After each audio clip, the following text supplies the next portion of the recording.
comprenons pas en tout cas la nécessité de maintien de cette suspension, cette mesure de suspension des activités des partis politiques.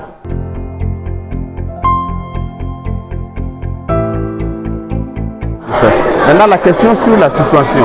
Le communiqué numéro 3, vous rappelez, du MPSR a suspendu les activités des partis politiques. Jusque-là, ce n'est pas encore levé. Mais paradoxalement, le gouvernement convie ces mêmes partis politiques à des rencontres de concertation pour venir donner leur avis sur tel ou tel aspect, sur tel ou tel sujet d'actualité. Et même au niveau de l'ALT, de l'Assemblée législative de transition, sur certains projets de loi, nous avons invité les partis politiques à venir se prononcer.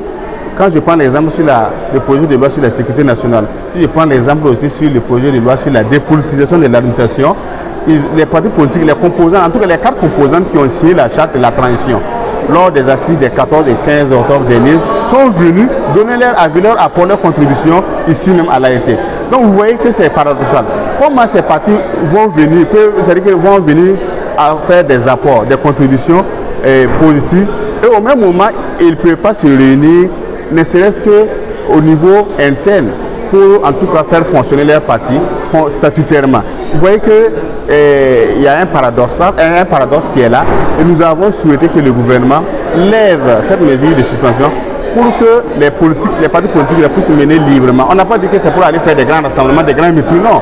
De toute façon, lors de la dernière rencontre avec le président de la transition, les 4 composantes signataires de la charte de la transition sont allés renouveler leur soutien à la transition. En premier lieu, le président de la transition, vous avez suivi ça. Donc c'est ce que je tenais à comprendre. Et le premier ministre, bon, il n'a pas répondu, il n'a pas voulu répondre. Bon, je le comprends.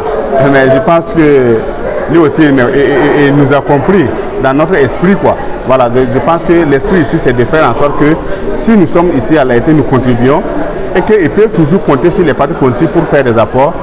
Au niveau sur le terrain, il ne faudrait pas qu'on considère ces politiques comme des parias de la société. Nous tous, nous sommes des fils, nous sommes des filles de ce pays et ensemble, nous devons en tout cas travailler, forger les destins communs pour en tout cas une transition réussie.